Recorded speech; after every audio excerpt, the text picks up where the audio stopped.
Thank you for joining me for another quick hits conversation. I'm Dr. Robyn. I'm known as Mental MacGyver. I provide luxury level high performance support and coaching to executives, founders, celebrities, and athletes.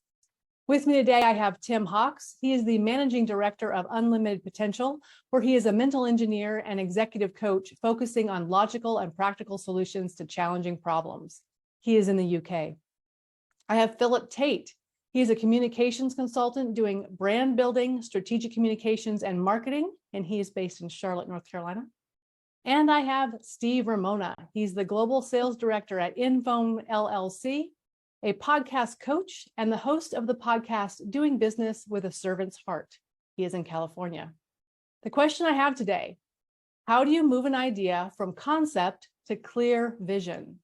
Philip, kick us off. Robyn, when I saw your question here for our conversation, I thought back to all my years in the agency business, and everything that we ever started in this regard was around a creative brief. So usually there was something that we followed in that, what are we trying to accomplish here? What's the key benefit? What's that one thing you want someone to take away? So I first went down that path. Then the second thing that came to mind when I started thinking about it was the RPIE model that we use a lot in public relations, which is research, planning, implementation, and then finally evaluation. And it creates kind of this circular flow of how you take something that might be somewhat an ethereal concept into something that can become a campaign, that can become a business plan, that can become something strategic. So that's the first thing that came to mind to me, but that's because I'm a communicator, so they may have other ideas.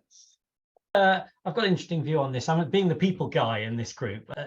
I've got a slightly different view on it. I think there's the banking community's view on this, which is agile thinking, form a scrum team, do exactly what Philip said, set out a plan, timescales, budget, put the team together, make it happen, set objectives, deliver them. That is the way to do it, is it not? And yet, but banks continuously produce unexciting, unengaging rubbish, don't they? They always do.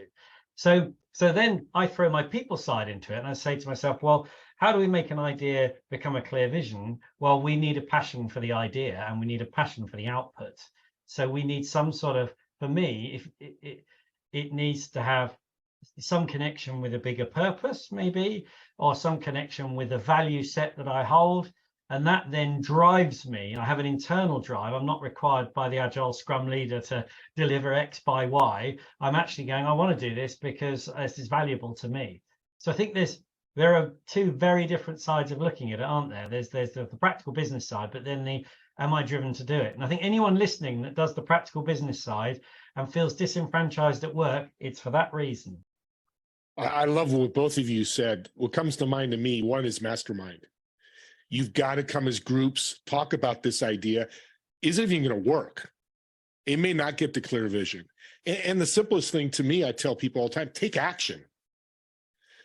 And decision making so tough. This, that, and they get stuck in that decision making for weeks after weeks. Idea never flourishes.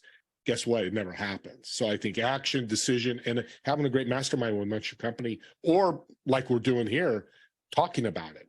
The thing that came up for me when I asked this question is, what does it mean to have a clear vision, and how clear does it have to be to actually move it forward? Well, I can tell you from the agency process where you're dealing with creative, and that might be, are we going to do a television commercial? Or what's the creative concept?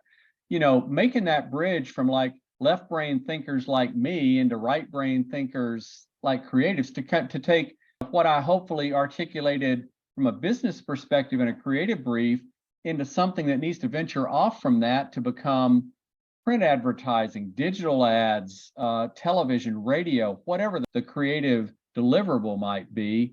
Sometimes that's a big journey, and it's difficult to get people who do think and come at things differently to the same place. To your point, Steve, you've got to talk about it. You've got to have a lot of dialogue and really hash out a lot of different ideas to come up with hopefully what that one great thing might be. At the risk of sort of throwing another viewpoint in, well, there's not a risk, that's just what we're going to do. But you know, what if there are some serial entrepreneurs out there? I've got Richard Branson in my head. He doesn't need a team. He doesn't need anyone to talk to. He's like, I've got an idea, implement, handover, new idea, implement, handover. So whilst I was nodding furiously when Steve was talking about forming a team and talk about it, and I did totally agree with that, I think there are approaches and individuals that don't need that. They just have a very clear aspiration. But to be fair, your example, he can throw money at it and just see if it works. But he didn't when he started. You know, he started in a record shop. Mm-hmm. The other thing is, again, clinging on desperately to the people side here, clear vision. So in some of the strategic work that I do, I always define vision being a phrase that starts a world in which. So for instance, I don't know, we want to go and help some homeless people out, just an example. So that's an idea. To becoming a clear vision might be create a world in which my 20 miles from my house has no homeless people, or the world has no homeless people, whatever the vision is. But what's really interesting then when you think about that is I've spent 18 years trying to get the vision of my business right. And I'm still not there. I've got a great idea. I'm 95% there, but I'm still not fully there. So I think, and that's a lot of that's involved talking. As you say, I've got my own idea, but as Steve said, I'm talking, somebody's gone and I've had to compromise. I've had to move. I've had to change. So for it to become a clear vision, we need to be curious. And I think we need to be open-minded. And I think we need to see the possible and also challenge our own thinking. If we can't do any of them, the clear vision doesn't turn up. And I'm going to jump on the other side of the fence and go, that's a dangerous question. Because if clear is so ambiguous, they're going to be thinking about this idea forever. Because how clear is the need? Like we're talking about now, take action, be decision. And is it clear you move on? How many ideas have failed for all of us? We've all failed at one time or another for an idea. Again, I'm falling back to the take action and how clear. It's a great question, Dr. Robyn, because we can get caught in that minutia of, are we clear yet? No, we're not clear. We're clear yet. So you get this back and forth. And guess what? Months go by and the idea never flourishes. And it could have been a Tesla idea where he's making billions. It never happens. I've certainly had experiences in my life where I look back on the first time I did something, the first iteration, and I am so mortified. It's so bad. But if I didn't do the first iteration, I wouldn't be at the 20th iteration. So you have to let yourself be bad the first time, I think. You only have to watch something like Stampy Cat's original YouTube videos to see. Just YouTube's brilliant for that, because you just look at these sort of like antique aged videos they started with. Well, and look back at the example that we all know about of Kodak. They had the digital photo ideas decades before others, but they were also trying to cling to what's making us money. Well, it's film, it's cameras, it's all that tangible analog sort of stuff. And so they just let somebody else develop it, admittedly years later, but look what it cost them. And then I think we've seen more recently, when you're developing ideas or creative or whatever, A/B testing. Let's try this. Let's fail fast. So a lot of those things have come into our nomenclature that didn't even exist a generation ago. Philip, you were saying vision so many times it came to my head, and I hear the phrase "fail forward," which is to fail. We're so much in line, but with vision, we got to put it on a whiteboard. We literally have to look at the idea, not just keep talking about it. So we talk about vision. We actually have to do the action of vision and looking at the idea and see if it's needs to change or is it clear or not. So I wanted to add that. I think the one thing we've all had in common is get it out of your head. Yeah. Does it ever become clear?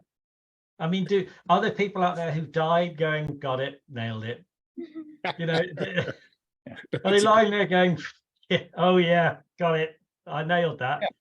Well, think back to a marketing campaign, Tim. The best marketing campaigns, whatever they are, what's the old expression? They have legs, because they're able to take it, translate it, evolve it, continue to make it better through other iterations. And so in that case, the vision at the beginning of that process was vastly different than maybe where it ended up toward the end once it had some maturity.